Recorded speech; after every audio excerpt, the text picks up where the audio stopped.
My name is Elena Carter. I'm 42 years old, and 3 years ago, I married a man who told me we were building a home together. What he didn't tell me was that it would never actually feel like mine. Daniel had a 14-year-old daughter, Lily, from his previous relationship.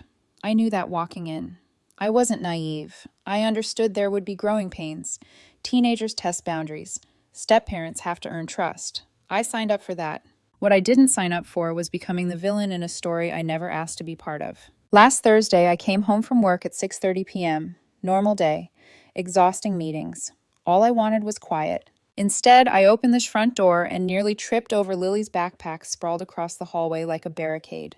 Her sneakers were kicked off in opposite directions. Her jacket lay crumpled on the floor. This wasn't new. For months, I'd been picking up after her, quietly at first, then with gentle reminders. I bent down, moved the backpack aside, hung the jacket, lined up the shoes by the door.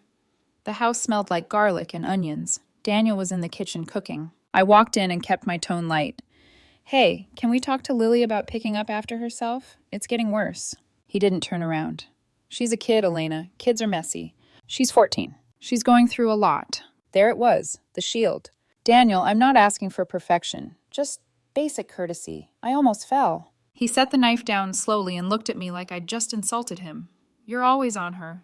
I'm not. You nitpick everything she does. The word stung. Nitpick. I live here too, I said quietly. His jaw tightened. It's our house, mine and Lily's.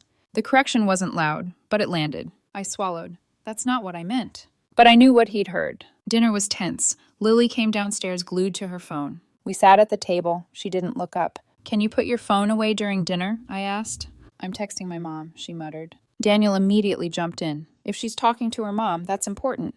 I didn't say it wasn't, just after dinner. Lily rolled her eyes and kept typing. Daniel didn't say another word. We ate in silence while her thumbs kept moving. Afterward, Daniel cleared his plate. Lily left hers untouched on the table and walked upstairs without a glance at me. I waited. Daniel loaded the dishwasher. Did you see that? I asked softly. She's upset. Her mom canceled their weekend again. I'm sorry that happened, but she can still carry a plate 5 feet to the sink. He exhaled sharply. Why are you like this? Like what? Because if we excuse everything, I said, she learns nothing. She's not your daughter. I froze. I know she's not my daughter, I replied, but I help pay for this house, for her food, for her phone. I think I can expect basic respect. His eyes hardened. So because you contribute financially, you get control? That's not what I said, but it was what he heard. I went for a walk before I said something worse. When I came back, Lily was on the couch playing video games, volume blasting. I changed upstairs, came down. Even louder. Lily, can you turn it down a little? No response. I stepped closer. Hey, I'm talking to you. Nothing. Finally, I stood between her and the TV. Turn it down. She looked up at me with pure contempt. Move. Turn it down first. She stood up, 3 inches shorter, but somehow towering over me. You don't tell me what to do in this house. Yes, I do. I live here. She laughed. It's my dad's house. You just live here. Something inside me cracked. Daniel rushed in. What's going on? Your wife is harassing me, Lily snapped. I stared at him. I asked her to lower the volume. Maybe she didn't hear you, he said. She heard me. I didn't, Lily said sweetly. Daniel stepped between us. Everyone calmed down. Dad, she's such a control freak. I blinked. What did you say? You heard me. Daniel put a hand on her shoulder. Go to your room. Why? She's the problem. Please, Lily. She stormed upstairs, slamming the door so hard the walls shook. Daniel turned to me. You can't keep doing this. Doing what? Asking for basic respect? You're the adult. Act like it. I am acting like it. I'm setting boundaries. She feels attacked in her own home. Her own home. I stared at him. And what about me? He didn't answer. We argued for 20 minutes. Circular. Exhausting. He went to bed angry. I slept on the couch. Friday morning, Lily walked past me without saying good morning. Daniel poured coffee and said quietly, She's really upset. So am I. You're the adult. I'm also human. He looked at me carefully. I need you to apologize to her. For what? For embarrassing her. I didn't. Just be the bigger person. No, I said. That makes me the doormat. He left without kissing me goodbye. First time in 3 years. That night, they ate without me. My plate sat empty while they laughed about something from school. I sat down anyway. Invisible. Saturday morning was the breaking point. I was reading in the living room when Lily came down with a laundry basket and dumped it in the middle of the floor. Clothes everywhere. Can you do that in your room? I asked. I'm doing it here. You're blocking the walkway. Too bad. I stood slowly. Pick it up. She smirked. Make me. Daniel walked in. What's happening? Your wife is harassing me again.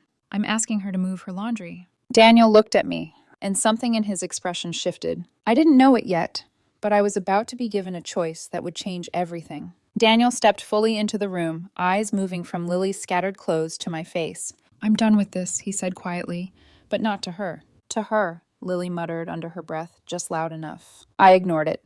She dumped her laundry in the middle of the living room and refused to move it. It's just laundry, Daniel replied. It's the principle. There you go again, he snapped. Always about principles. Lily crossed her arms, settling into the role she knew so well, the wrong child. She's always picking on me, Dad. I stared at him, waiting for him to say something balanced, something fair, something like, Lily, just move it to your room. Instead, he exhaled sharply. Elena, just let it go. No, I said calmly. I live here. I should be able to walk through my own living room without stepping over piles of clothes. Daniel's jaw tightened. Lily's lips twitched. That almost smile. Then he said it. Say sorry to my daughter right now, or we're done. Silence filled the room like smoke. I blinked once. You're giving me an ultimatum. Yes. For asking her to move laundry? For constantly making her feel unwelcome. I felt something shift inside me. Not anger, not even hurt. Clarity. 3 years of trying. 3 years of careful words, of stepping back, of compromising, of paying half the mortgage on a house that never quite felt like mine. 3 years of being told I wasn't her mother whenever it suited them. And now this. Apologize, he repeated. Lily was watching me carefully now. The smirk wasn't as confident as before. She was waiting for the script she expected. The sigh, the forced smile, the concession. I surprised all three of us. All right, I said. Daniel frowned slightly. All right? All right. I walked to the hallway, picked up my jacket from the hook, grabbed my purse from the console table. Behind me, I heard Daniel's voice, no longer steady. Elena, what are you doing? You told me to apologize or leave. And? I'm leaving. Lily stood frozen near the couch. The smirk vanished. You're choosing your pride over our relationship? Daniel asked. I turned back toward him slowly. I'm choosing my self-respect. That's dramatic. No, I said quietly. What's dramatic is telling your wife to beg a teenager for enforcing basic house rules. He looked stunned, truly stunned, like it had never crossed his mind that I might actually walk out. You're overreacting, he insisted. Am I? I looked at Lily. This isn't about laundry. She looked away. I slipped on my shoes. Daniel followed me to the door. You're really going to throw away 3 years over this? I paused with my hand on the handle. You threw it away the second you made me compete with your daughter's ego. The door clicked shut behind me. I sat in my car for a full minute. My hands didn't shake. My chest didn't tighten. I just felt steady. Then I made one quiet call. Hi, Marcus. It's Elena. I need help. Marcus had handled my father's estate last year. Calm, methodical, never dramatic. I think I'm getting divorced, I told him. There was a pause. Okay, he said simply. Let's talk.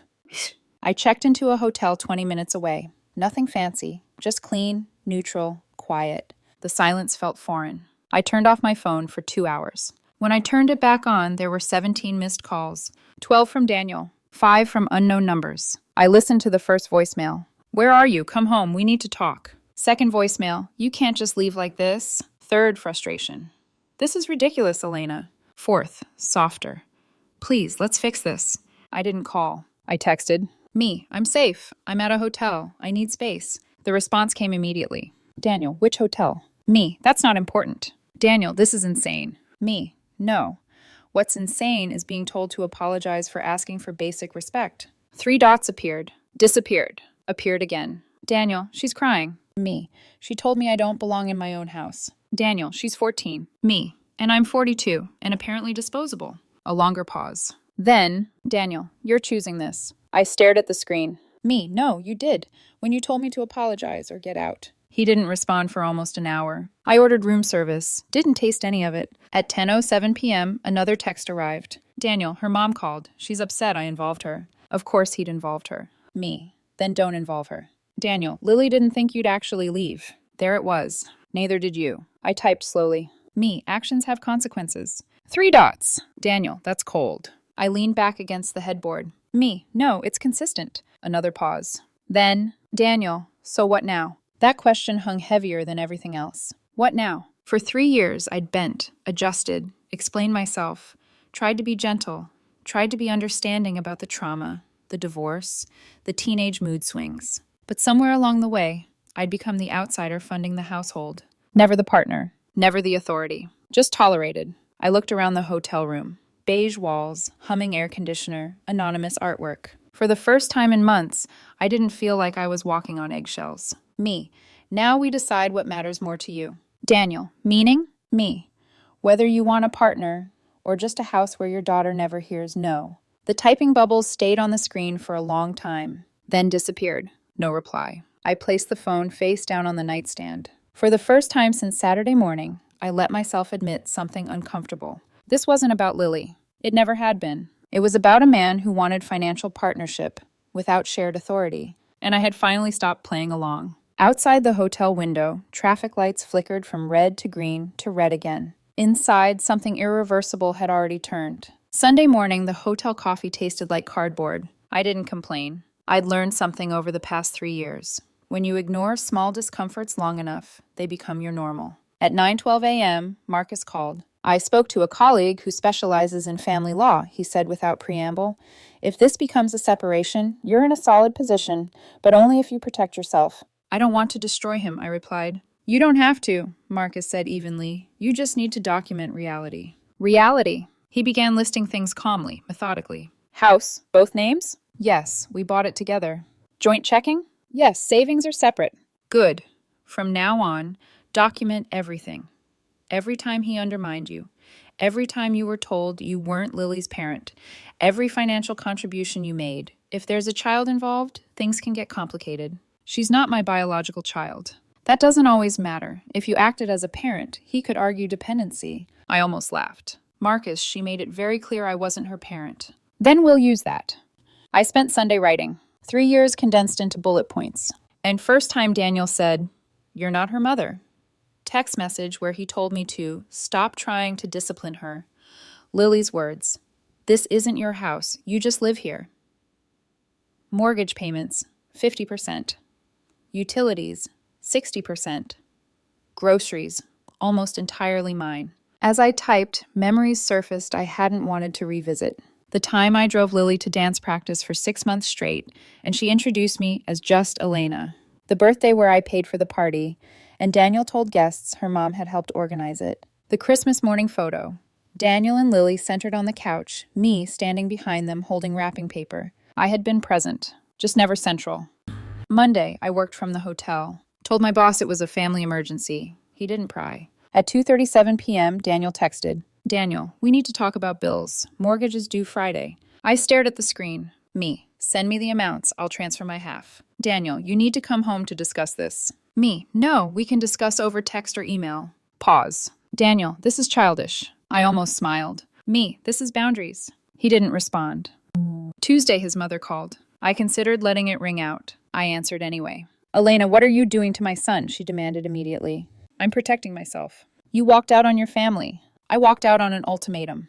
That girl needs stability. That girl needs accountability, I replied evenly. She's been through trauma. We all have, I said. Trauma doesn't give someone permission to disrespect people. She scoffed. You're being cruel to a child. No, I was being firm with a teenager. There's a difference. If you don't come back, Daniel will file. My heartbeat didn't change. Then he should. She hung up on me. An hour later, Daniel texted. Daniel, Mom says you're serious about not coming back. Me, I am. Daniel, so that's it? Me, not until things change. Daniel, what things? I took a deep breath before typing. Me, Lily needs to apologize for the disrespect. You need to acknowledge you've been undermining me. We need counseling and clear, enforced rules. 3 dots. Gone. 3 dots again. Daniel, that's asking too much. There it was. Me, that's asking for partnership. No response after that. Wednesday morning, I was called to reception at work. There's something uniquely humiliating about being handed legal papers in a glass office lobby while coworkers pretend not to stare. Irreconcilable differences. Spousal support request. And then, the line that made my stomach drop. Child support. For Lily, I called Marcus immediately. He's requesting child support for a child who told me I don't belong in her house. Did you act in a parental role? Marcus asked. I tried to. Were you granted authority? No. Then we fight. That afternoon, something inside me changed. The hurt hardened into precision. If he wanted to argue I was Lily's parent financially, then we would present the full picture. Every text, every contradiction, every time Daniel had said, You're not her mother. By Friday, I had compiled screenshots, bank statements, calendars, email threads. Marcus reviewed them. He undermined you repeatedly, he observed. And this text, he paused. This is gold. It was the one from 2 years ago. Daniel, stop trying to discipline her. You're not her parent. I remembered how that message had made me cry at the time. Now it would protect me. Thursday night, Daniel texted again. Daniel, you got the papers. Me, I did. Daniel, we can still stop this. I stared at the ceiling before answering. Me, by me coming back and apologizing. No response for a full minute. Daniel, I was upset. Me, you showed me exactly where I rank. Daniel, that's not fair. Me, it's accurate. Another pause. Daniel, you're throwing away our marriage over one fight. I sat up in bed. Me, no, you ended it when you made me choose between my dignity and your daughter's ego. His reply came slower this time. Daniel, you're exaggerating. I looked at the pile of printed evidence on the hotel desk. 3 years. Me, am I? Silence. And for the first time since this began, I felt something unexpected. Not anger. Not sadness. Relief. Because if he could read those messages, his own words, and still believe I was exaggerating, then this was never a misunderstanding. It was a pattern. And patterns don't change because you apologize to them. They change when you leave. Divorces don't explode. They erode. 4 months passed. In paperwork, mediation sessions, and controlled conversations where we spoke through attorneys instead of across a kitchen counter. I saw Daniel twice in person during that time, both times in conference rooms that smelled faintly of coffee and printer ink. The first meeting was about assets. The house will need to be refinanced if one of you intends to keep it, the mediator explained. Daniel didn't hesitate. I'm keeping it. Lily shouldn't have to move. Of course. Stability, as long as I paid for half of it. Marcus leaned slightly toward me. Then he'll need to buy out Elena's equity. Daniel's jaw tightened. For the first time, I saw calculation in his eyes. The numbers were real now, concrete, not just emotional leverage. We had bought the house together. I had paid half the down payment, half the mortgage, more than half the utilities. He hadn't expected to write me a check. The second meeting was worse, child support. His attorney tried to frame it delicately. Elena acted in a parental capacity for 3 years. Lily relied on her financially. There is precedent. Marcus didn't even raise his voice. Precedent requires shared parental authority, he said calmly. We have extensive documentation demonstrating my client was explicitly denied that authority. He slid printed screenshots across the table. Daniel's words, "You're not her mother.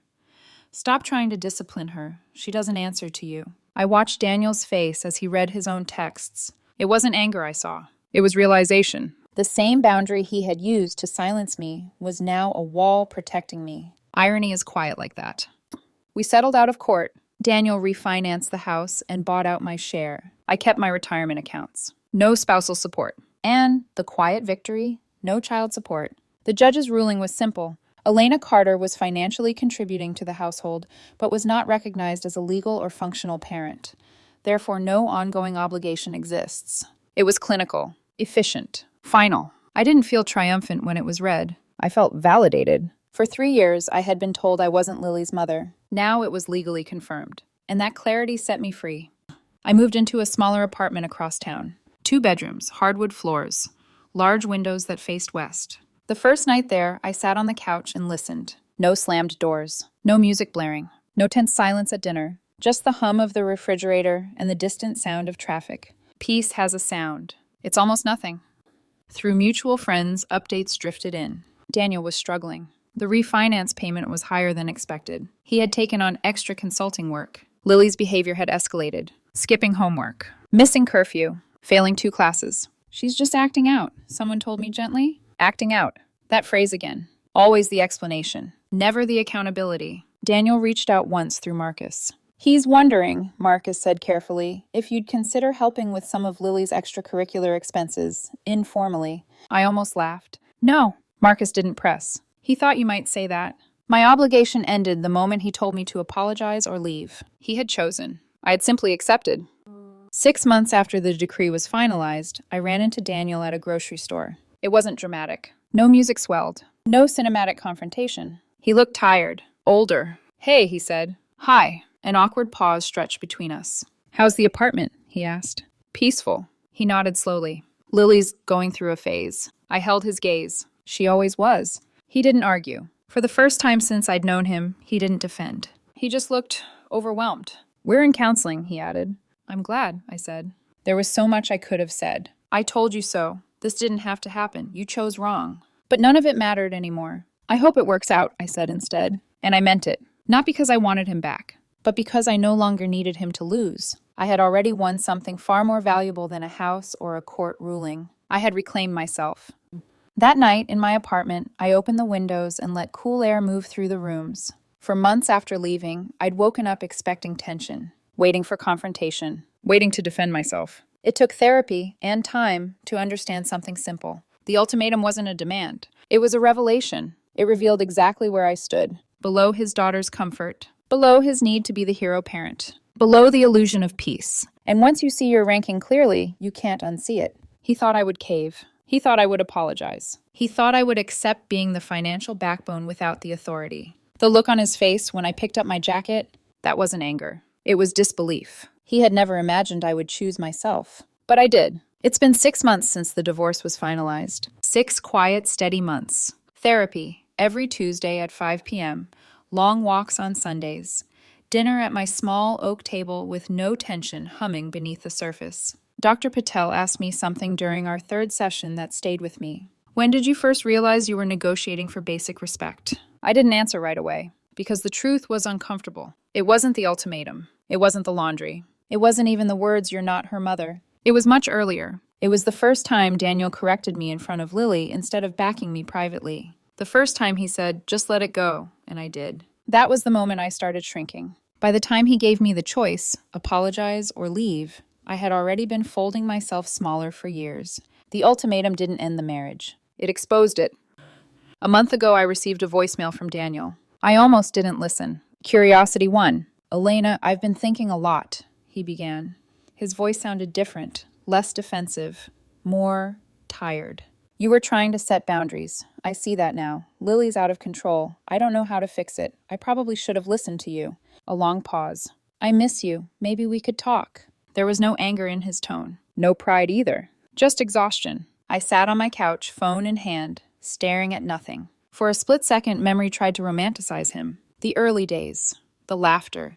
The feeling of building something together. But clarity is a powerful thing once you've earned it. He didn't miss me. He missed stability. He missed help. He missed shared financial pressure. He missed having someone absorb the emotional friction he didn't want to confront alone. He didn't miss partnership. If he had valued partnership, he would have defended it when it mattered. I deleted the voicemail. Not dramatically, not angrily, just deliberately. Peace. Some people say I was too harsh, that I should have tried harder, that Lily needed a steady influence in her life. Maybe, but influence requires permission, and I was never given that. You cannot be both not the parent and financially responsible like one. You cannot be silenced in discipline and summoned for payment. You cannot be told you just live here and still be expected to stay when respect disappears. That contradiction finally snapped something in me, and I'm grateful it did.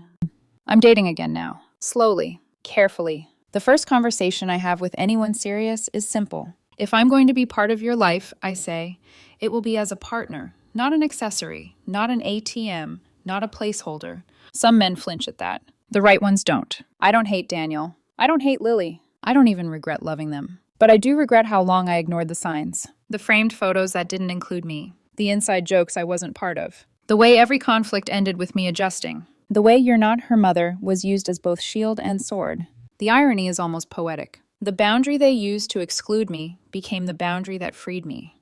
Sometimes I think about that Saturday morning. The laundry on the floor. The smirk. The ultimatum. Apologize or we're done. He thought it was leverage. It was clarity. Because when someone tells you to apologize for something you didn't do wrong, or leave, leaving is the only option that preserves your dignity. The marriage ended the moment Daniel made me choose between my self-respect and his daughter's ego. I just made it official.